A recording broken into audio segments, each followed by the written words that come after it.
Nothing's more hateful than failing to protect the one you love. Brienne of Tarth attracts a lot of mockery in her world. Did you just bow? Apologies, Your Grace. I never did master the curtsy. That's because while she embodies the virtues of knighthood, like strength, service, and loyalty, she's a woman. A great beast of a woman. Game of Thrones is based on subverting the obvious tropes of fantasy and medieval history. So we're first introduced to the perfect image of the white knight in shining armor in Jaime Lannister. But we're immediately told he's anything but. Well, old Lord Karstark doesn't seem to like me. You strangled his son with your chains. He was in my way. Any knight would have done the same. Then in season 2, we meet Brienne, who is a laughingstock for her wrong appearance. I see my men have finally found you something appropriate to wear. But underneath that, she is the real thing. You're the best fighter I've ever seen. You beat the Hound. I'm proud to be your squire. The story brings together Jaime and Brienne to peer deeply into the question of what being a true knight really means. I will shield your back and keep your counsel and give my life for yours if need be. And whether the ideals of noble service and oath-keeping are even possible in a compromising, brutal, gray world. No matter what you do, you're forsaking one vow or another. As the recognized orders of the Seven Kingdoms start to fall apart, Brienne's authentic knightly qualities become far more important than any superficial name or title. So let's look at how Brienne reminds us that, even in a world that routinely rewards insincerity and falsehood, there's unmatchable power in being the real thing. Aren't you just marvelous? Absolutely singular.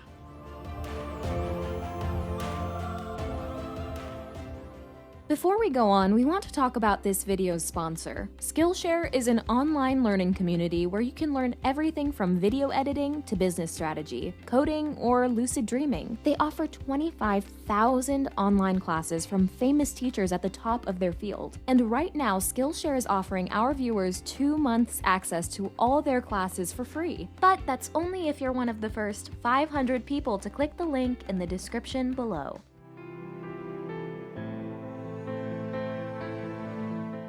Where did you find this beast? She is a truer knight than you will ever be. Jaime and Brienne's intriguing relationship centers on the identity of the knight and the ideal of honorable service. It's a complication. Complication does not release you from a vow. Today we associate knights with noble behavior, but in medieval times they were not necessarily the most honorable figures. In fact, the chivalric code, or knightly code of honor, was established to rein in aggressive knights who weren't acting respectably. So in the eyes of history, Jaime is probably the more historically accurate knight. Meanwhile, the morally upright Brienne is like an ideal of a knight, taken from a literary fantasy and dropped into this dirty, ugly world. I ask the honor of a place in your Kingsguard. I will be one of your 7, pledge my life to yours, and keep you safe from all harm. And at first, she does come across like a Don Quixote of sorts. Soon I'll fight for him on the battlefield.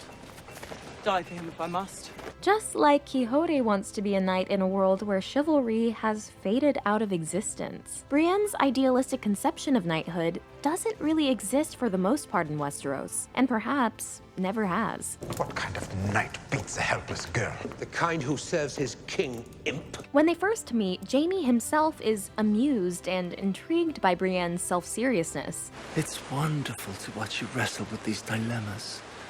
Which will she choose? His role in the early seasons is to challenge the traditional conception of the knight and reveal its contradictions. Defend the king, obey the king. Obey your father. Protect the innocent, defend the weak. And what if your father despises the king? What if the king massacres the innocent? And he's such an intriguing character because he's not a bad knight. He's a knight living in a complex society. In fact, he has always stayed loyal to one vow he placed above the others. I've never been with any woman but Cersei. So in my own way, I have more honor than poor old dead Ned. Still, it becomes clear that underneath his shell of arrogance and moral relativism, some part of him relates to Brienne's simple and earnest faith in these ideals. He too once wanted to be a knight because he believed in what it meant. You're a knight, Sir Jaime. I know there is honor in you. Through his time with Brienne, Jaime reveals that he's always had the real thing inside of him too. Lord Selwyn would pay his daughter's weight in sapphires if she's returned to him. But only if she's alive. Her honor unbesmirched. On some level, the purity of Brienne's commitment to her vow has moved him. I know what you did for me. We also get hints that just because Jaime is worldly, that doesn't mean that deep down he approves of this world. If you were a woman, you wouldn't resist. You'd let them do what they wanted. If I was a woman, I'd make them kill me. I'm not, thank the gods. Moreover, with Brienne, we come to realize that he's actually been a good person all along. If your precious Brandy commanded you to kill your own father and stand by while thousands of men, women, and children burned to life, would you have done it? It says a lot about the world he's grown up in that he feels he has to hide this fact. It's almost like his honor is a dirty secret he covers up with the conceited, careless facade. But his long period of captivity, culminating in the loss of the hand which gives him his warrior identity, And was that hand? chips away at the emotional armor he's long hidden behind. While a man like Ned Stark, whose persona is defined by his honor, looks down on Jaime, privately, Jaime has looked down on the overly simplistic Ned too. By what right does the wolf judge the lion? Jaime did the harder thing by foregoing the credit for his noble act and letting himself be the villain. You are no knight. You have forsaken every vow you ever took. But over time, Brienne helps Jaime own his honorable side. She tries to get him to honor his promise to Catelyn Stark, even if there's no earthly upside to doing so. You made a promise. To return the Stark girls to their mother, who is now dead. And when he gives Brienne armor and the Valyrian steel sword his father meant for him, he is finally agreeing to uphold his end of the bargain. Lady Stark's dead. Arya's probably dead too, but there's still a chance to find Sansa and get her somewhere safe. She names the sword Oathkeeper. an inversion of Jaime's nickname, Oathbreaker. You know what they call me? Kingslayer, Oathbreaker, man without honor. She herself is obviously an Oathkeeper to the extreme. My lady, if both Stark girls refused your service, maybe you're released from your vow. I swore to their mother I would protect those girls. But if they don't want your protection... Do you think she's safe with Littlefinger? But her sword's name is really a correction to Jaime's moniker, sending a message that, in her eyes, he's a man who keeps his promises. Meanwhile, the ultimate insider Jaime extends to this outsider Brienne the protection, means, and legitimacy that his Lannister name and wealth can sometimes provide. Like when he uses his leverage to bargain for Brienne's freedom. Taking her to King's Landing, unless you kill me. Outfits her with the right-looking knightly equipment, I hope I got your measurements right. and finally uses his traditional authority to bestow on her the title. Arise, Brienne of Tarth, a knight of the Seven Kingdoms. And on the personal level, he helps her to expand her black and white outlook to admit a little more complex gray. Please, my lady, if I could explain. I saw you at Joffrey's wedding, bowing to the king. Neither of us wanted to be there.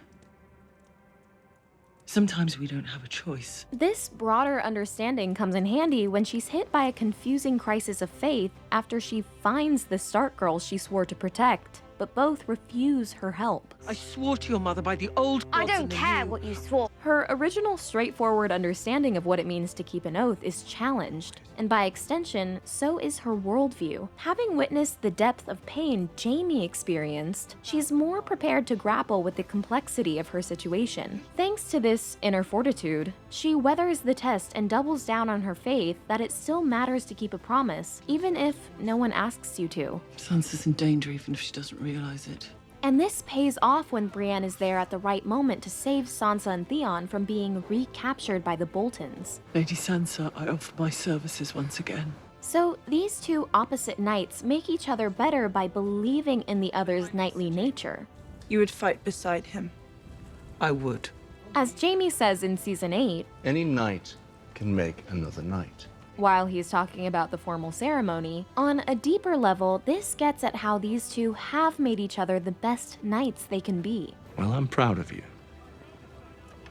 I am. You fulfilled your oath to Catelyn Stark against all odds. After he takes Joffrey's Valyrian steel sword, their twin swords represent that they are two halves of a whole. They complete each other. And the name Oathkeeper too represents their implied oath to each other. Tell me that's not Lannister gold.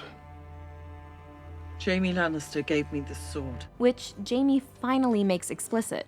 But I'd be honored to serve under your command, if you'll have me. Brienne is the most pure knight we meet, but for most of the story, she's not allowed to be called one. You're not the knight? Women can't be knights. So she's a reminder that in this messed up world, the perfect appearance belies a corrupt interior, while the actual thing doesn't get to go by the authentic name. Maybe you were as good as people said. Once. Maybe people just love to overpraise a famous name.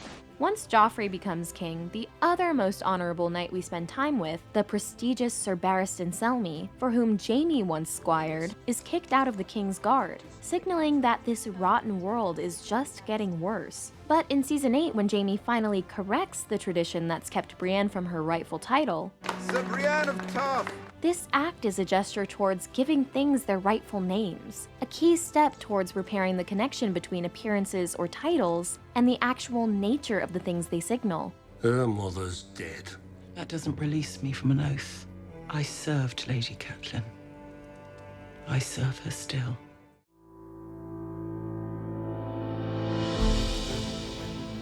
Most characters on Game of Thrones are desperate to rule on the Iron Throne, but Brienne lives to serve.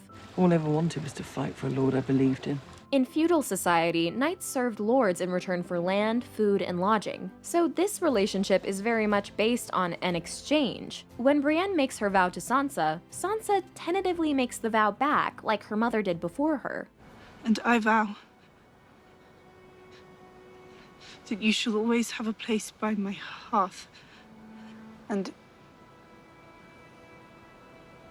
Meat and mead at my table. meat and mead at my table. It's a two-way relationship. The person the knight serves has to be worthy. I shall ask no service of you that might bring you dishonor. This person who knows in her bones that her purpose is to serve struggles for a while to find that right person to serve. Must be exciting to flit from one camp to the next, serving whichever lord or lady you fancy. Yet the people she makes vows to share an underlying goodness that moves her. While she may not be aware of it, Brienne serves people who are underestimated or unconventional in some sense. Renly was not the Baratheon with the best blood claim to the throne, but while people assume she was loyal to him because she was in love, Close your eyes, pretend they're Renly. eventually she shares that it was because of his acceptance and generosity of spirit. He danced with me because he was kind and didn't want to see me hurt. He saved me from being a joke. Both were an other in some form and accepted that about each other. Yes, Pod, he liked men. I'm not an idiot. After Renly dies and she pledges herself to Catelyn, she's again inspired by the valor of an individual who's not the traditional male king in power. You have courage. Not battle courage, perhaps, but I don't know. A woman's kind of courage. Like a classic knight, Brienne has a squire. Just like Brienne, Podrick doesn't start out with all the trappings of a prestigious squire. Mostly I poured wine. Yet Podrick becomes the real thing too. After a rough start, Brienne tries to release him from her service. I swore an oath, my lady. I am releasing you from that oath. That means you can leave. But he refuses, showing that he takes his oaths as seriously as she does. He gains her respect when he tells her that he killed a man defending his previous lord. He tried to kill Lord Tyrion at the Blackwater. This proof of his loyalty sparks Brienne's interest because it shows he has this moral code. And for her, the fighting, strength, and other skills all come second to the core knightly values. Podrick's faithful service is a key part of what gets her through her dark period. I'm sorry I'm always snapping at you. you didn't snap at me, I wouldn't learn anything. And while Brienne doesn't think of herself as a leader, I don't want anyone following me. I'm not a leader. she ends up being a powerful mentor to Podrick. Starting tomorrow, we'll train with the sword twice a day. Before we ride in the morning and after we make camp in the evening.